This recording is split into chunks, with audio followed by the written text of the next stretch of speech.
Fam welcome back to my YouTube channel Khushi world. I hope ಎಲ್ಲರೂ ಚೆನ್ನಾಗಿದ್ದೀರಾ ಅಂತ ಭಾವಿಸ್ತೀನಿ. ನಾನು ಕೂಡ ತುಂಬ ಚೆನ್ನಾಗಿದ್ದೀನಿ.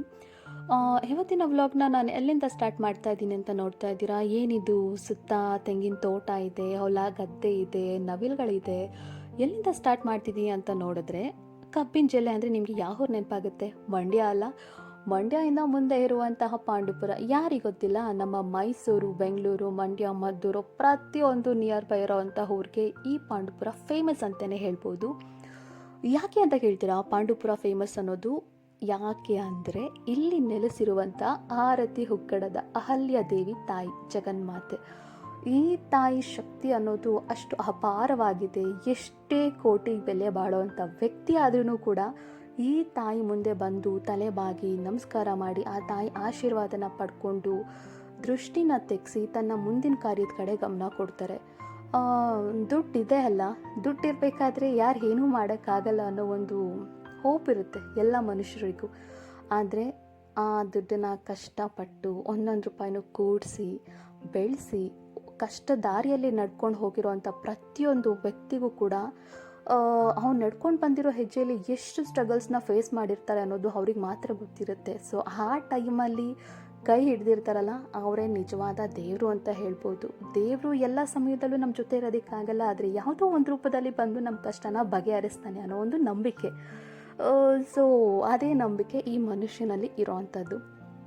ಹಾಗೂ ಆ ಮನುಷ್ಯ ಬೆಳೆಯೋದಕ್ಕೆ ಪ್ರತಿಯೊಂದು ಹೆಜ್ಜೆ ಹೆಜ್ಜೆಲ್ಲೂ ಕಾದು ಕಾಪಾಡಿ ರಕ್ಷಣೆ ಮಾಡುವಂಥ ಶಕ್ತಿ ಈ ತಾಯಿಗಿದೆ ಅಂತಲೇ ಹೇಳ್ಬೋದು. ಭಿಕ್ಷುಕನ ಕೋಟ್ಯಾಧಿಪತಿ ಹಾಗೂ ಮಾಡ್ತಾಳೆ.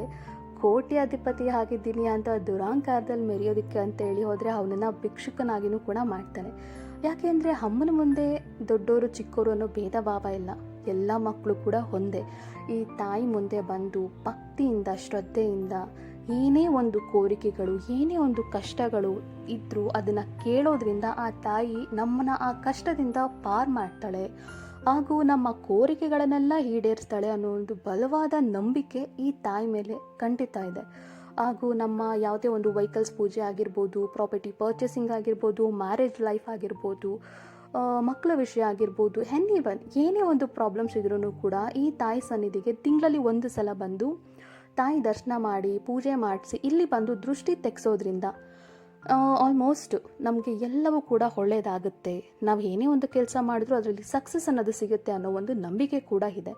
ಹಾಗೂ ಈ ತಾಯಿ ಹೆಸರುವಾಸಿ ಹೇಳಬೇಕು ಅಂತಂದರೆ ಅಮಾವಾಸ್ಯೆ ಹುಣ್ಣಿಮೆ ದಿನ ಬಂದರೆ ನಿಮಗೆ ಗೊತ್ತಾಗುತ್ತೆ ಈ ಟೆಂಪಲಲ್ಲಿ ಕಾಲು ಇಡೋದಕ್ಕೂ ಕೂಡ ಜಾಗ ಇರಲ್ಲ. ಅಮ್ಮನ ದರ್ಶನ ಮಾಡೋದಿದೆಯಲ್ಲ, ಅದೇ ಒಂದು ದೊಡ್ಡ ಟಾಸ್ಕ್ ಅಂತ ಹೇಳ್ಬೋದು.